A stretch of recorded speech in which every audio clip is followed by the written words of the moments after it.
एखाद्या बाबाला उठलो बाबा काकड्याला म्हणून काकड्या तो तिथंच आकडा होईल, पण काकड्याला उठणार नाही.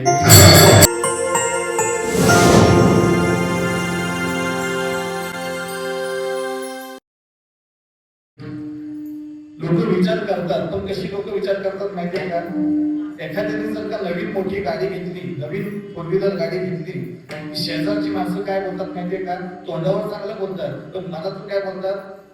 नक्कीच 2 नंबरचा पैसा असेल, नंतर ह्याच्याकडे एवढा कुठून पैसा आला. लोक कधीच चांगलं बोलणार नाही, कधीच चांगलं बोलणार नाही, नेहमी वाईटच बोलत राहतात. पण मी तुम्हाला एक सांगतो, चिखलातून जाताना जर का आपण चप्पल घातली, श्रीफल घातले, चिखलातून जाताना आपल्याला मागे चिखल उडणारच आहे, नाही का? सारखं सारखं मागे बघण्यात काहीच अर्थ नाही. चिखलातून चालायच्यानंतर चिखल आपल्या पायावर उडणारच आहे, म्हणून नेहमी पुढे बघायचं. सारखं मागे बघितलं तर तुम्ही चिखलात पडल्याशिवाय राहणार नाही. चांगला विचार केला पाहिजे, मला चांगला विचार केला पाहिजे. सांगायचं तर एवढंच. गेल्या वर्षी मला सुट्टी 2 वेळा आपण इथे कीर्तन केलं. 2 वर्ष मला सुट्टी मी इथे कीर्तन केलंय. तुमच्याकडे माणसं फ्रेश बसतात, चांगली बसतात. तर आम्ही काय काय ठिकाणी जातो, लोक कीर्तनाला येतात सत्तेच्या रात्री आणि बदरच घेऊन येतात, चादरीच घेऊन येतात, घोंगडी घेऊन येतात. कीर्तन ऐकायला आलेलं असतात का झोपायला आलेलं असतात ते काय माहिती नाही. मंदिरात येतो आपण कसं, थंडीचे दिवस आहे माहिती आहे मला, थंडीचे दिवस आहेत, पण तुम्हाला थंडी उडवण्याचं एक साधन सांगतो. आता काय तुम्हाला इथे योगा बिगा करायला सांगणार नाही, व्यायाम करायला सांगणार नाही, किंवा बाबा धावत पडत सुद्धा नाही. बसल्या जागी हाताने टाळ्या वाजवायच्या मुखाने नामस्मरण करायचं. आता आम्हाला काय गाव लागत नाही का? नाहीच लागत. का लागत नाही? कारण त्या तोंडाने बोलतोय, रक्त गरम होतंय, हाताने टाळ वाजवतोय. बसल्या जागी आपण पण हाताने टाळ्या वाजवल्या पाहिजे, मुखाने भजन केलं पाहिजे, तर आपली थंडी उडेल.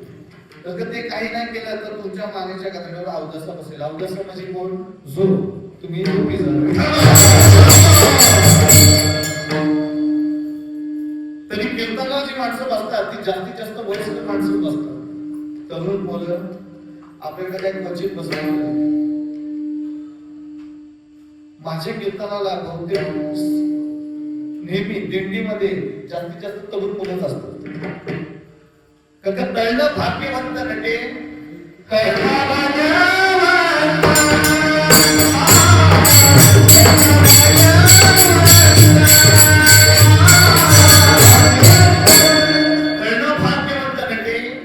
हरी कीर्तना.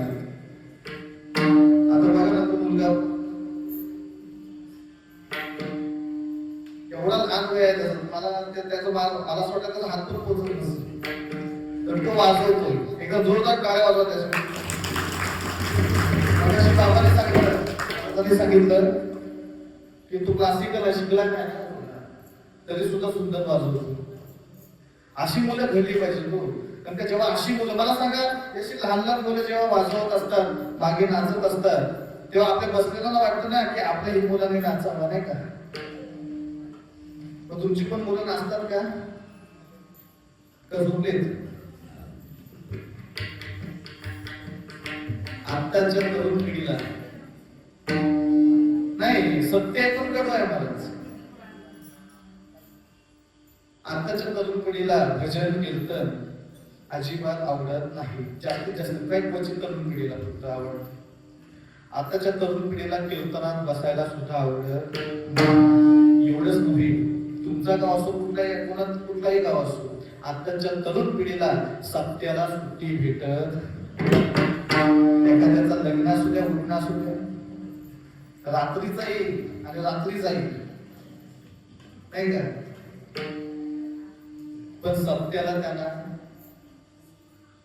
बरं. तुमचे काकडा होतो ना सकाळी, जेवढी ती माणसं बसलेले तेवढीच सकाळी काकड्याला असतात. काकडा विधीमध्ये सर्वात महत्वाची, नाही का?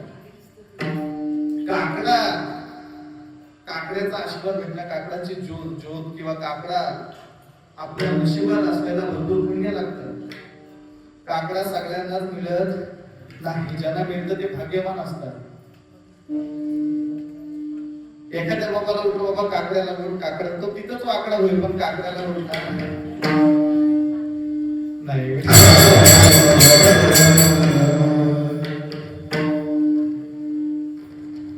विण्याची पद्धत तुमच्याकडे चांगली आहे. तर काय काय लोक जे कीर्तनाच्या वेळेस ज्यांनी विणा घेतलाय त्याच्याकडे कोण नंतर बघत पण नाही, कीर्तन झालं होईपर्यंत, नाही का. एक उदाहरण सांगतो तुमच्या लक्षात. एक कीर्तनकार आहे, एका गावात गेलेला आहे. त्या गावात जी विण्याची पाळी, त्याला आपल्या गावात विण्याची आपण पाळी करतो, नाही का. एकदा त्याने ती गावातली माणसं एवढी अज्ञात असतात, विणा घ्यायला होईल म्हणून त्यांनी विण्याकडे पैसे म्हणजे पाळी लावली होती की एवढी एवढी वेळ हा माणूस विणा धरेल, नाही का. एवढी एवढी वेळ हा माणूस विणा धरेल. आता दिवसभर सगळी माणसं विणा घ्यायची, सप्त्याचं विणा. रात्रीची वेळ होती. रात्रीचा एका कीर्तनकार बुवाचं कीर्तन झालं. कीर्तन झाल्याच्या नंतर त्याचं सकाळी काळ्याचं कीर्तन होतं, मग तो तिथेच मंदिरात राहणार होता. मंदिरात फक्त तिघेच होते. कोण? आलेला कीर्तनकार बुवा, स्पीकरवाला आणि विणेकर. अख्खा गाव 1 तास झाला, 2 तास झाला, त्या कीर्तनकाराला दया आली त्या विणेकरावर. त्यांनी विचारलं, तुम्हाला सोडवणारा पण आला नाही का? नाही, तो येणार होता पण तो काय अजून आलेला नाही. भरपूर त्याने हे केलं. स्पीकरवाल्याला सांगितलं, बाबा तुम्हाला ते उदाहरणार्थ स्पीकरवाला त्या सांगितलं, माईक मध्ये बोल, आमका ज्याचं नाव आहे त्याचं नाव घे आणि बाबा विणा घ्यायला माझी पाळी झाली, आता तुझी पाळी आहे.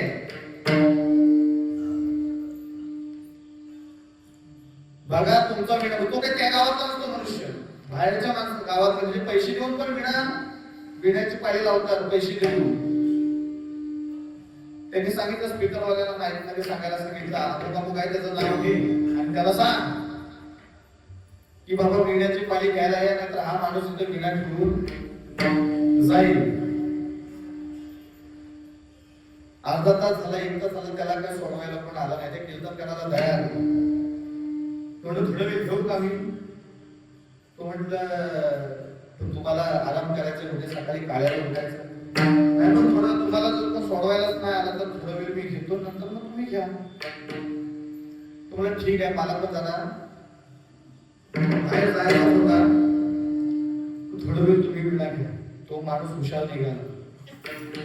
बुवाच्या गळ्यात विणा अडकवला, असा झाला, तो काय आला.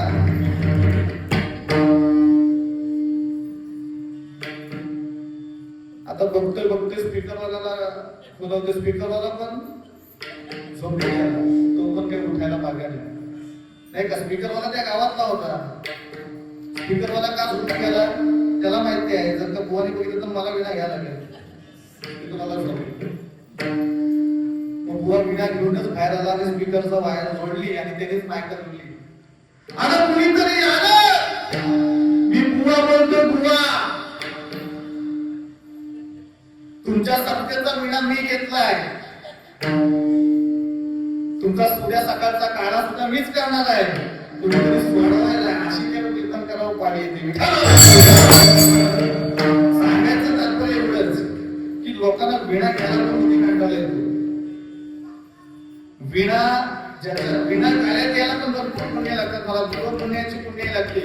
अरे पूर्व पुण्याची असेल सामग्री रामकृष्ण हरी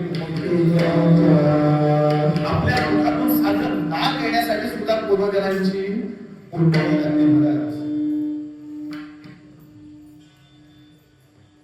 आपण काय बोलत होतो, जी तरुण मुलं आहे त्या तरुण मुलांना त्या देवाची भक्ती करायचा, भक्ती भजन काय तरुण मुलांना आवडत नाही. तरुण मुलांना नेहमी गावात भजनाला बसवावं, गायनाला बसवावं, हरिपाठाला बसवावं. पण काय आपल्याच गावातली काय माणसं असतात, त्यांना कसल्या झोपा आलेल्या असतात काय माहिती नाही. तिथे म्हटलं चला भजन घेताय, 5 अभंग घ्या. 5 अभंग होतं. मग 5 अभंग झाले तर भजन संपला. ती मुलं सुद्धा कंटाळतात. मुलांना पुढे करा, तुम्ही नेहमी मुलांना पुढे करा, कारण का पुढचं जे भविष्य आहे ते कोणाच्या हातात आहे? आणि तुमचा सप्ताह जो निरंतर चालू राहणार आहे तो कोणाच्या हातात चालू राहणार आहे? तुमच्या तरुण पिढीच्या हातात राहणार. म्हणून तरुण पिढीला जवळ करा.